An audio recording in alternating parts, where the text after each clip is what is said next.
Le Seigneur soit avec vous. Et avec votre esprit. Lecture de l'Évangile de Jésus-Christ selon saint Luc. Gloire à toi, Seigneur. Chaque année, les parents de Jésus se rendaient à Jérusalem pour la fête de la Pâque. Quand il eut 12 ans, ils montèrent en pèlerinage suivant la coutume. À la fin de la fête, comme ils s'en retournaient, le jeune Jésus resta à Jérusalem à l'insu de ses parents. Pendant qu'il était dans le convoi des pèlerins, pensant qu'il était dans le convoi des pèlerins, ils firent une journée de chemin avant de le chercher parmi leurs parents et connaissances. Ne le trouvant pas, ils retournèrent à Jérusalem en continuant à le chercher. C'est au bout de 3 jours qu'ils le trouvèrent dans le temple, assis au milieu des docteurs de la loi. Il les écoutait et leur posait des questions. Et tous ceux qui l'entendaient s'extasiaient sur son intelligence et sur ses réponses. En le voyant, ses parents furent frappés d'étonnement. Et sa mère lui dit « Mon enfant, pourquoi nous as-tu fait cela? Vois comme ton père et moi, nous avons souffert en te cherchant. » Il leur dit « Comment se fait-il que vous m'avez cherché? Ne saviez-vous pas qu'il me faut être chez mon père ?» Mais ils ne comprirent pas ce qu'il leur disait. Il descendit avec eux pour se rendre à Nazareth, et il leur était soumis. Sa mère gardait dans son cœur tous ces événements. Quant à Jésus, il grandissait en sagesse, en taille et en grâce, devant Dieu et devant les hommes. Acclamons la parole de Dieu. Louange à toi, Seigneur Jésus.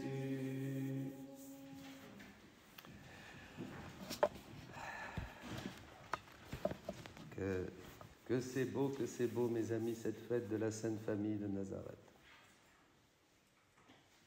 Que de choses merveilleuses. Je vais enregistrer cette homélie. Donc, pardon à mes sœurs, j'espère ne pas enfreindre la règle et les coutumes de ce saint lieu. Mais c'est important, il y en a qui demandent, comme ça fait déjà beaucoup de temps qu'il n'y a plus d'enregistrement. Mais là, vraiment, l'enseignement que Dieu nous donne est tellement grand, tellement beau, qu'on ne peut pas passer à côté. Ça serait un manque de charité envers le peuple de Dieu. Alors, il y a le texte de Saint Luc, bien sûr, où nous avons déjà beaucoup, dont nous avons déjà beaucoup de commentaires sur tout ce qui se passe ici, évidemment. Nos pères et les saints qui nous ont précédés ont amplement commenté ce texte merveilleux, ce moment unique de la vie, de la Sainte Famille qui perd Jésus, et Marie déjà qui vit une nuit en le cherchant pour le trouver au milieu des docteurs, où il enseigne avec une autorité qu'on retrouvera d'ailleurs dans son ministère public. Il enseignait avec autorité. Déjà là, à 12 ans, il avait une autorité absolument incroyable. C'est formidable. Il n'y a que Jésus qui peut être comme ça. Et donc, tout ce que nous savons aussi sur la Sainte Famille, bien sûr, qui est un modèle de vertu familiale, nous le disons. Dans la première, nous le prions, dans la première prière, c'est vraiment resplendissent ces vertus. Une petite trinité sur la terre. Jésus, Marie, Joseph, voyez. Et c'est très beau parce que dans la Trinité, voyez, évidemment, Dieu est amour, il n'y a que de l'amour. Il n'y a que de l'amour. Le Père se donne au Fils, le Fils se donne au Père, et là naît cette relation aussi, la troisième, une relation éternelle d'amour, ce qu'on appelle, saint Thomas appelle ça, des relations subsistantes. C'est-à-dire, il n'y a pas de changement en Dieu. Dieu n'est qu'amour. Voyez, pas chez nous, par exemple. Chez nous, dans nos relations familiales, il y a de l'amour, mais il y a toujours un peu de domination. On tire toujours un petit peu la couverture à soi, c'est impossible, on est pécheurs. Vous voyez, il y a qu'en Dieu où il n'y a il y a toujours une volonté de puissance. Il n'y a pas un être sur Terre, on peut dire, qui arrive peut-être au sommet du mariage spirituel, mais enfin bon, hein, nous n'y sommes pas. Mais vous voyez, en Dieu, il n'y a que de l'amour. On peut dire que Dieu est tout-puissant, mais il n'est que toute puissance d'amour. Et j'insiste sur le « n'est que ». Dieu n'est que toute puissance d'amour. C'est fou. C'est fou. Il n'est que toute puissance, il n'y a que ça. Des trois relations subsistantes, parce qu'il n'y a pas de changement en Dieu, donc trois relations de toute éternité qui sont pures de relations d'amour. Enfin, c'est merveilleux. Mais ça, vous savez, bon, ça paraît très haut, vous allez dire, mais c'est très haut. Non, non, c'est très important de contempler le mystère trinitaire pour pouvoir pour que ce mystère d'amour de Dieu dans la Trinité ait un impact sur notre vie relationnelle. On contemple pour vivre. Hein, on contemple pour transmettre, on contemple pour vivre, vous voyez, voilà. Donc des pures relations, il faut demander à la Vierge Marie, à la Sainte Famille, que nos relations soient de pures relations d'amour entre nous, hein, à l'image de la Sainte Famille qui est une manifestation, une épiphanie de la vie trinitaire. Voilà. Bon, mais ça c'est l'introduction, c'est pas là où je veux en venir. Voilà. Alors, on va commencer, mes bien-aimés, dès maintenant, nous sommes enfants de Dieu, nous dit saint Jean, mais cela n'est pas encore manifesté. Ce que nous serons, n'a pas encore été manifesté. Nous le savons, quand cela sera manifesté, nous lui serons semblables, car nous le verrons tel qu'il est. Voyez donc, enfants de Dieu, nous le sommes par le baptême, puisque nous avons reçu le message de Jésus et nous avons reçu le baptême, mais ce que nous serons n'est pas encore manifesté. Et ce que nous serons, nous pouvons déjà commencer à le voir dans la Sainte Famille. C'est ça qui est merveilleux. Il y a quelque chose qui, à nous, ne nous est pas encore manifesté, voyez, qui va se manifester, qui s'est manifesté, hein, mais que déjà nous pouvons contempler dans la Sainte Famille. Qu'est-ce que c'est ? Eh bien, c'est cette puissance créatrice, agissante, c'est la vie divine, la divine volonté qui agit pleinement, sans aucun frein, sans aucun obstacle, en Jésus, un Verbe incarné, en Marie Immaculée et en Joseph qui bénéficie, on ne va pas rentrer dans le thème de Saint Joseph, qui bénéficie, le premier qui va bénéficier de cette vie divine, qui est extraordinaire, évidemment, dans la Sainte Famille. Alors ça, c'est très, très important de comprendre qu'il y a quelque chose que Dieu veut nous donner pour que, justement, nous soyons une pure manifestation de l'amour de Dieu, puisque c'est ça à quoi l'homme est appelé. Et c'est pour cette raison que le Verbe même s'est fait chair, nous a sauvés par son sang, pour que nous arrivions à être saints comme il est saint, à être saints comme le Père est saint. Soyez saints parce que votre Père céleste est saint, que nous soyons vraiment totalement partageant la nature divine, c'est-à-dire tout ce qu'il est, tout ce qu'il contient, tout ce que la Trinité contient. Dieu veut nous le partager. C'est sa joie et son bonheur, c'est de tout partager. Mais il l'a déjà partagé à Marie, à Jésus, bien sûr, qui est Dieu même, hein, et à Joseph, qui est là, qui profite avec une force absolument incroyable, hein, comme on voudrait avoir été, faire un petit tour dans la Sainte Famille, là, ça nous aurait fait du bien, ça nous aurait un petit peu dépoussiéré, évidemment. Donc voilà, donc il faut une nouvelle manifestation de Dieu. Alors, quand on dit imiter la Sainte Famille, et c'est ça où je veux en venir, surtout parce que c'est tellement beau, pour moi ça m'a bouleversé dans mon cœur, et j'espère que ça bouleversera le vôtre, et je vais terminer avec un texte qui est d'une rare beauté. On nous a dit qu'il fallait imiter Jésus-Christ, qu'il fallait imiter Dieu, et qu'il faut imiter les vertus familiales de la Sainte Famille. Mais est-ce vraiment possible ? Est-ce vraiment possible ? C'est sûr. Les saints l'ont fait, mais qui va arriver à la douceur d'un saint François de Sales, à la pauvreté, à l'humilité d'un saint François d'Assise, à la petitesse, à la charité dans les actes d'une sainte Thérèse. Et ils sont arrivés héroïquement à pratiquer des vertus, hein, qui sont bien sûr une coopération de la grâce et de l'effort humain. D'accord. Mais dans la Sainte Famille, en fait, imiter Dieu, oui, mais là, je veux vous dire quelque chose. En fait, c'est lui qui veut nous imiter. C'est ça. Et alors là, vous allez me dire. Alors tout est enregistré. S'il y a des commentaires après, on peut faire.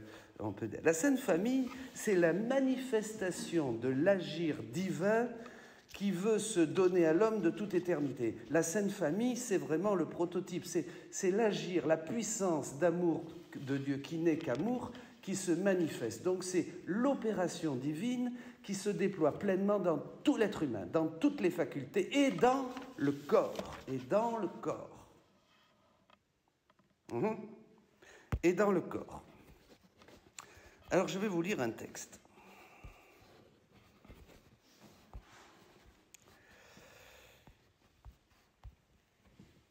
Ma fille a une sainte, à Louisa. Ma fille, une autre grande surprise sur l'intensité de notre amour et l'étendue de notre désir d'amour.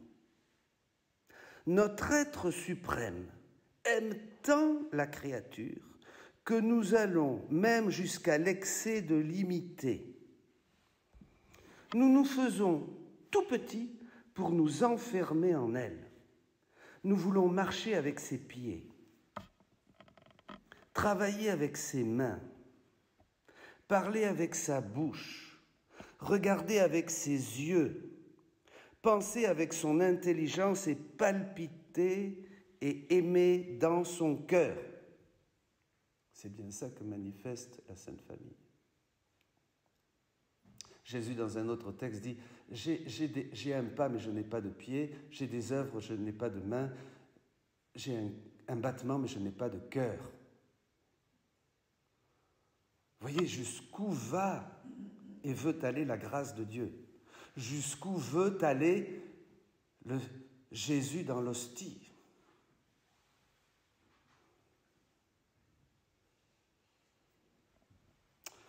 Nous voulons avoir, afin de faire tout ce que fait la créature et de la manière dont elle le fait, nous voulons avoir des pieds, des mains, une bouche, des yeux et un cœur comme la créature.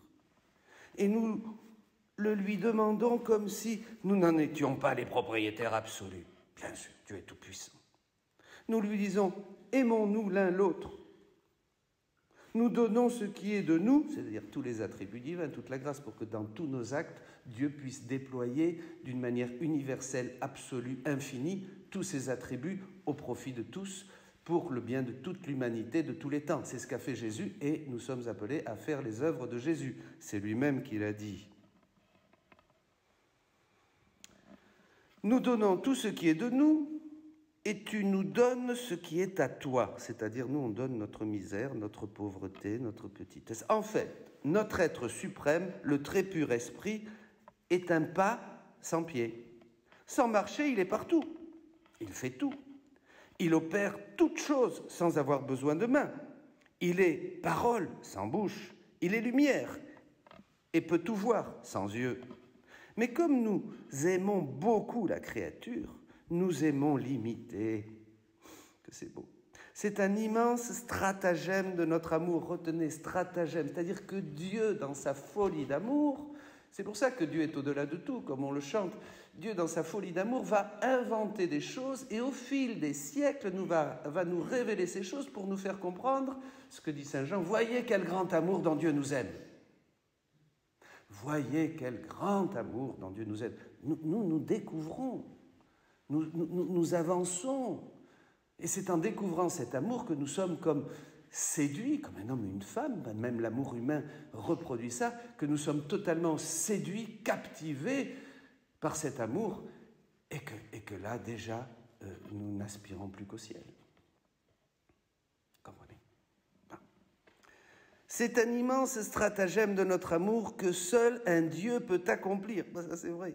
Au lieu de dire à la créature « tu dois nous imiter », « tu dois faire ce que nous faisons », c'est ce qu'on a, c'est bien, hein, déjà, il faut commencer par là, bien sûr, hein, il faut déjà obéir à la loi, il faut pratiquer les commandements, après les conseils évangéliques, après les vertus évangéliques, il faut essayer d'imiter Marie, d'imiter Jésus, mais il faut commencer par le commencement. Mais en fait, Dieu va toujours plus loin pour que ce que nous devons être, il commence à nous le manifester, comme dit Saint Jean, voyez. C'est-à-dire que nous le voyons, il se dévoile. Là, ce que je vous dis, c'est le dévoilement de Dieu. Dieu se dévoile, on découvre, on connaît, et nous pouvons entrer dans ce qu'il nous donne. Et là, Dieu nous dit, tu dois faire ce que nous faisons. Voilà ce que nous lui disons. Nous lui disons, nous voulons t'imiter et faire comme toi. C'est-à-dire que Dieu veut être opératif dans tous nos actes, dans nos regards, dans notre cœur, dans tout ce que nous vivons, dans tout notre être, comme en Marie. Comme en Marie. Marie, on peut dire, alors vous allez dire c'est une hérésie, pardonnez-moi, vous me comprenez, Maximilien Kolb avait dit, Marie est divine. Pas qu'elle est divine, elle est de la race humaine, mais par l'opération agissante de la divine volonté en elle, qui absolument, à tout prix, il n'y a que Dieu. Mais nous aussi, un jour, je verrai mon frère, je verrai ma sœur, je devrais me prosterner devant lui, parce que c'est Dieu opérant en lui. Si on se prosterne devant le Saint-Sacrement, parce que Dieu est totalement dans l'hostie, vraiment, corps, sang, âme et divinité, humanité et divinité, mais mon frère aussi, parce que la matière du corps de mon frère est bien supérieure aux accidents du pain et du vin, de toute manière, et à partir du moment où mon frère ou ma sœur va avoir en lui la divine volonté agissante et opérante, je devrais me prosterner. Vous ne vous prosterneriez pas devant la Vierge Marie ?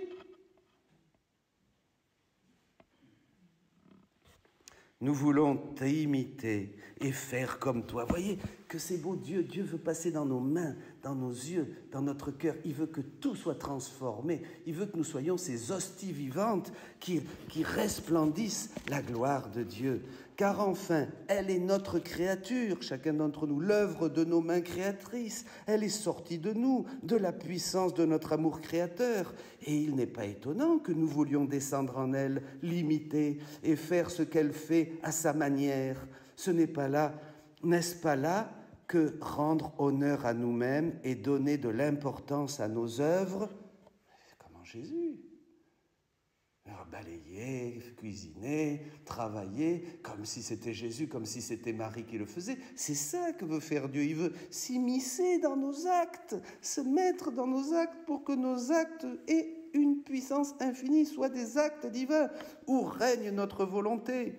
Nous voulons alors tout faire en elle, épancher notre amour, nous imiter l'un l'autre, puisqu'elle est complètement disposée à faire ce que nous voulons. Cependant, là où notre volonté ne règne pas, nous pouvons dire que nous ne pouvons rien faire.